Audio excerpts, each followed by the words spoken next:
Hello friends, आज के इस ऑनलाइन सेशन में हम लोग प्लांट एनाटॉमी की डेफिनेशन के साथ साथ टिश्यू एक विशेष टाइप का टिश्यू जिसे मेरिस्टेमेटिक टिश्यू या विभजोतक ऊतक बोलते हैं, विभजोत की ऊतक बोलते हैं कि स्टडी करने वाले हैं। हम लोग कोशिश करेंगे कि ये वाले टॉपिक बहुत ही कम समय में हों क्योंकि टाइम इज प्रीशियस।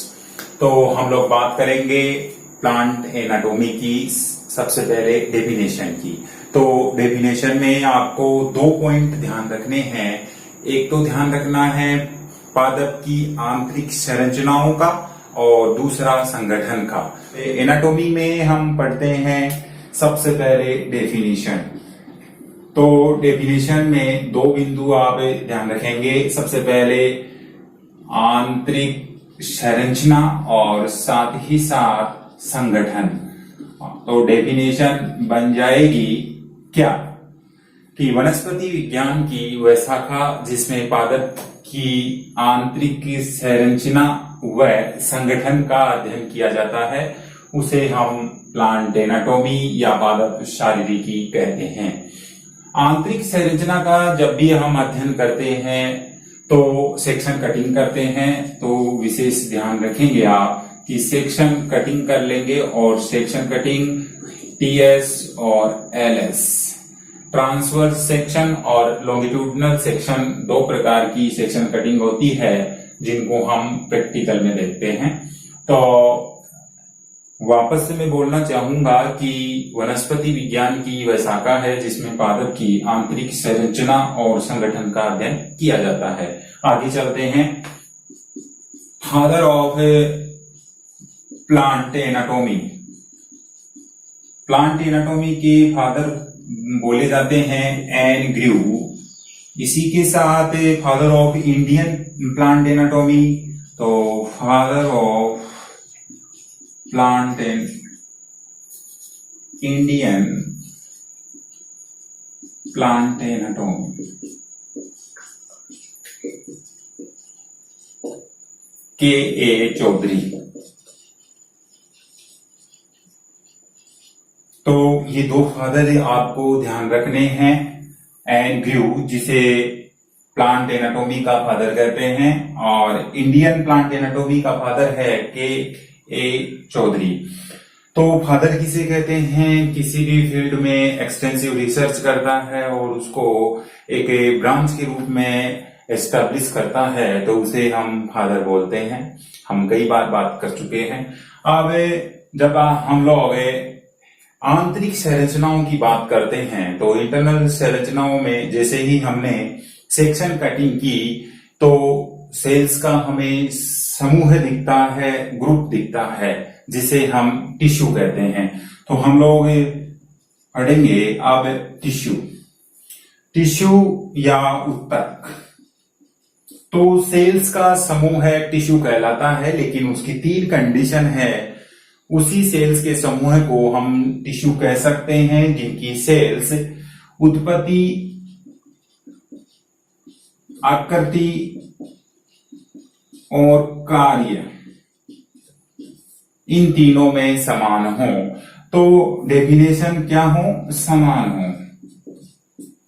तो ऊतक की डेफिनेशन क्या आती है हमारे सामने? ऊतक की डेफिनेशन आती है कि कोशिकाओं का वह समूह है जिसमें कोशिकाओं की उत्पत्ति, आकृति व कार्य समान हो और तो उसे हम ऊतक कहते हैं।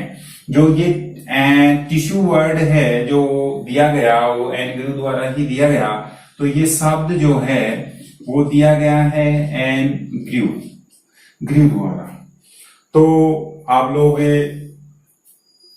एन ग्रू को विशेष रूप से ध्यान रखेंगे। इसके बाद हम लोग चलते हैं आगे। तो आगे क्या है कि एक साइंटिस्ट थे जिनका नाम है कार्ल नेगेली। तो नेगेली ने ऊतकों को परिवर्तन के आधार पर, आधार परिवर्धन, डेवलपमेंट के आधार पर 2 भागों में बांटा है। और 2 भाग कौन कौन से हैं तो हम नेक्स्ट वही पढ़ने वाले हैं। तो आइए हम देखते हैं कार्ल नेगेली का क्लासिफिकेशन। टिश्यू और टिश्यू को कार्ल नेगेली ने दो भागों में बांटा। सबसे पहला था विभज्योत ऊतक, यानी कि वह ऊतक जिसमें सेल्स विभाजन की क्षमता युक्त होती हैं, उसे हम लोग विभज्योत ऊतक कहते हैं। और इस ऊतक को कार्ल नेगेली ने एक विशेष नाम दिया, और इस नाम को हम लोग मेरिस्टेमेटिक टिश्यू के नाम से भी इस जानते हैं। मेरिस्टेमेटिक या विभज्योत ऊतक जिसकी सेल्स में विभाजन की क्षमता होती है, यानी कि स्टेट ऑफ डिवीजन, विभाजन की अवस्था में अगर सेल है, या कैपेसिटी टू डिवीजन या विभाजन की क्षमता युक्त हैं, तो उस सेल्स के समूह को उन्होंने मेरिस्टेमेटिक टिश्यू माना। यहां पर आपको ध्यान रखना है, या तो आप मेरिस्टेमेटिक टिश्यू बोल दो, या आप मेरिस्टेम भी बोल सकते हैं। मेरिस्टेम्स भी इसे कहा जा सकता है, विभज्योतक, एक ही बात है। तो ये वाले जो ऊतक होते हैं वो लगातार, उनकी सेल्स लगातार विभाजनशील होती हैं। कार्ल नेगेली ने जो टिश्यूज को दो समूहों में बांटा, उसमें पहला जो समूह था वो था मेरिस्टेमेटिक टिश्यू।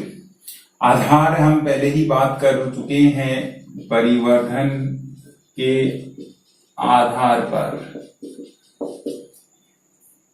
दूसरा जो भाग था, वो दूसरा जो पार्ट था, वो था इसका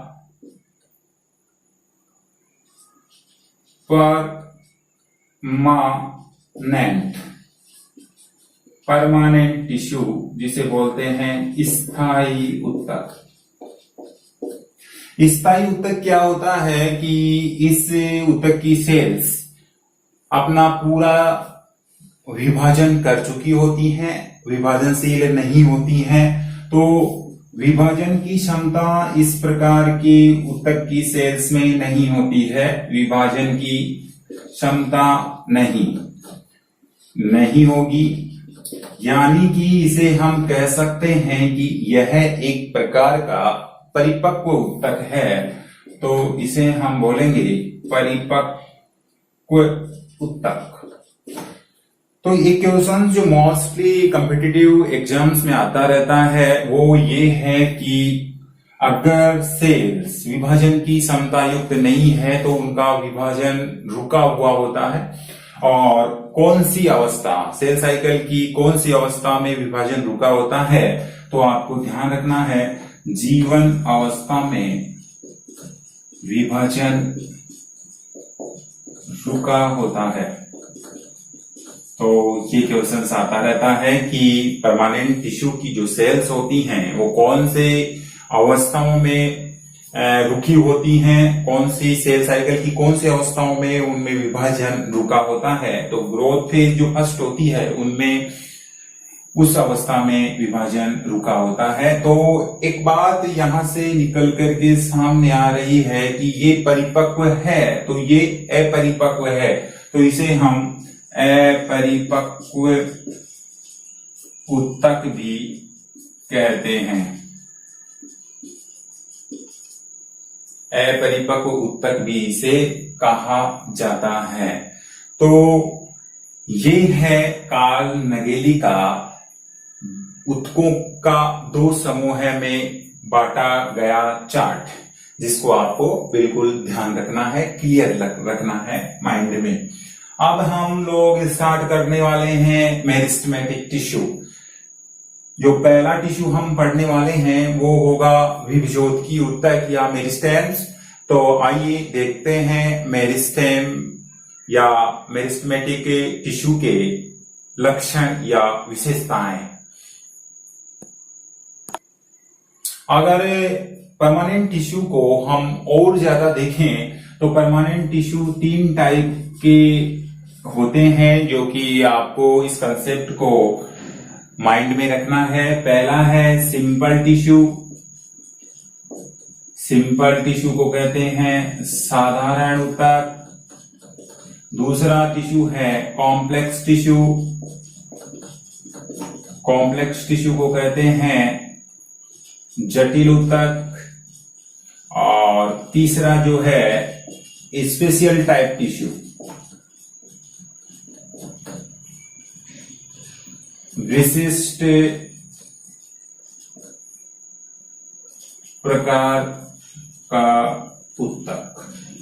ये परमानेंट टिश्यू में हम 3 टाइप के टिश्यू पढ़ते हैं, जिनको हम लोग पढ़ेंगे मेरिस्टेमेटिक टिश्यू के बाद। तो अब देखते हैं पहला टिश्यू, मेरिस्टेमेटिक टिश्यू। विभज्योत की ऊतक की विशेषताएं।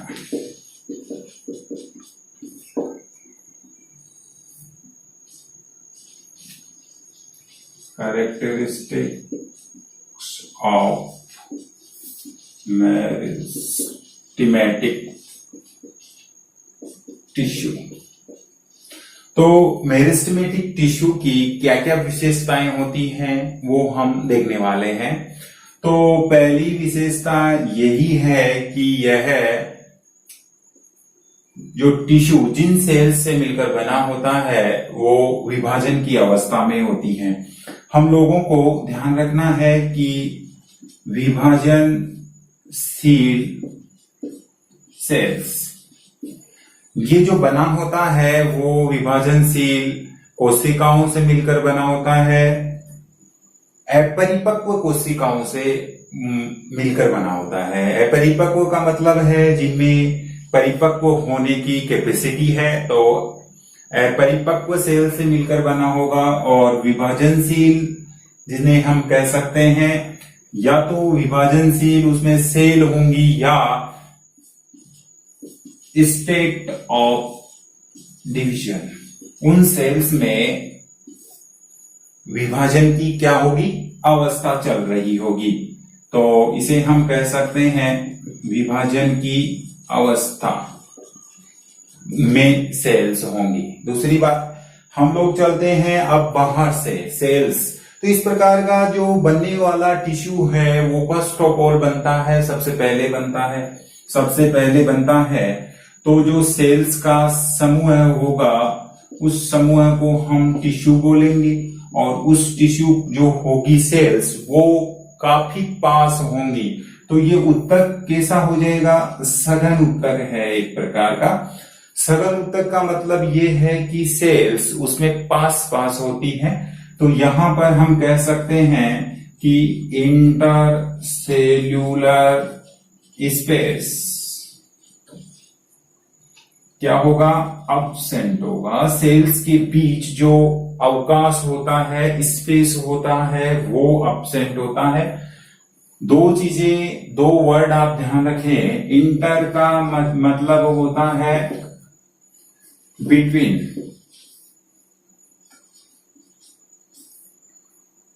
जिसे बोलते हैं हिंदी में अंतरकोशिकीय।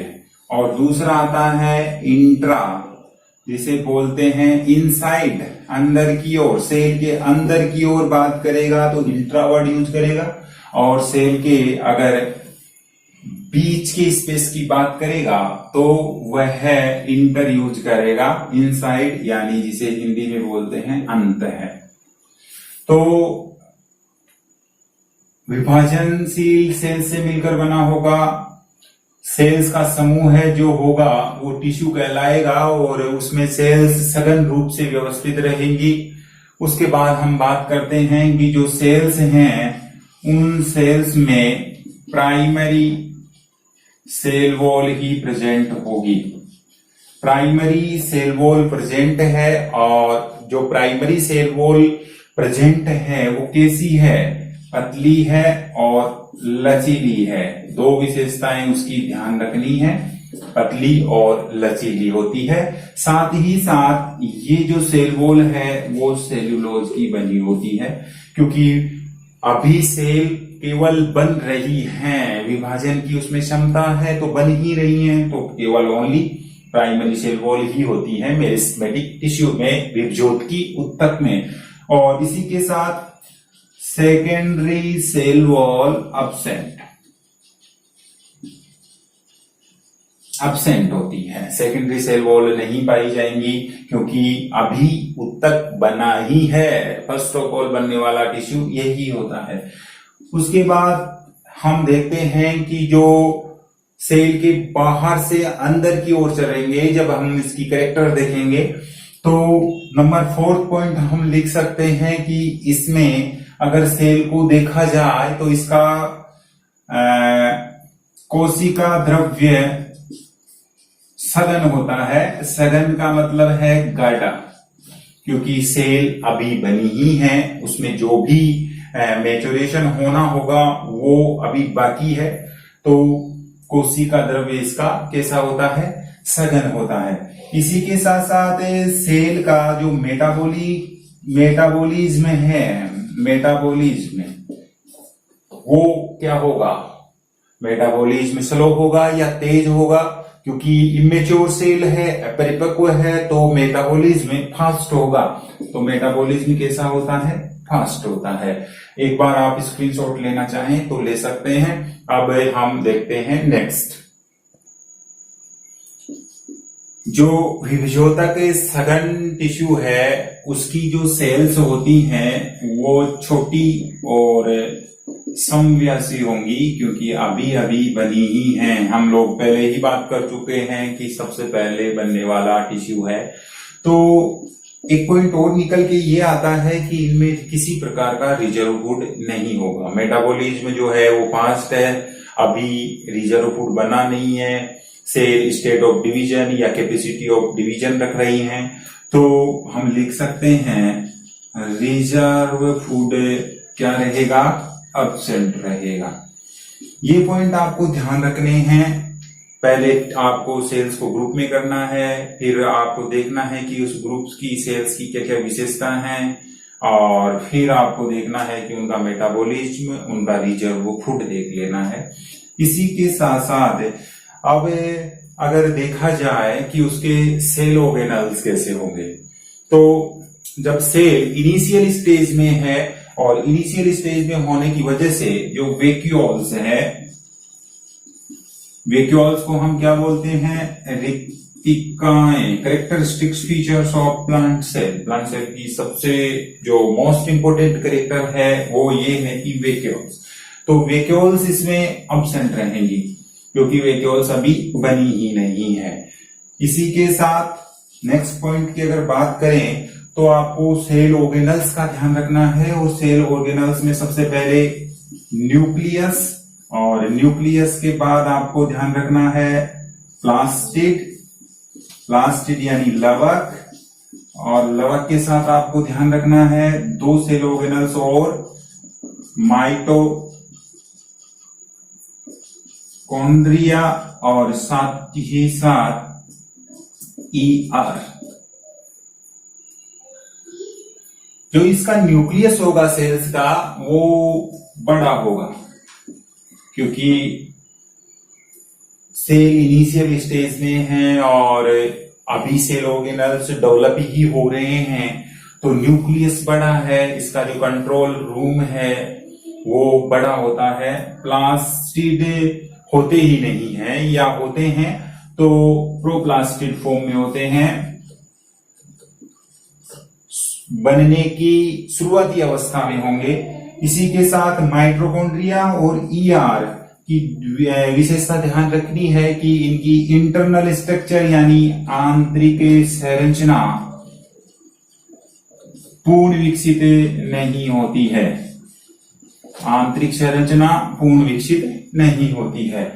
तो इस प्रकार से आपको ये जो इसकी मोस्ट विशेषताएं हैं, इसकी मोस्ट लक्षण हैं, वो आपको ध्यान रखने हैं। इस सेशन में हम लोगों ने एनाटॉमी के साथ साथ टिश्यू एनाटॉमी और टिश्यू की डेफिनेशन के साथ एक विशेष टाइप की टिश्यू की विशेषताएं देखी हैं।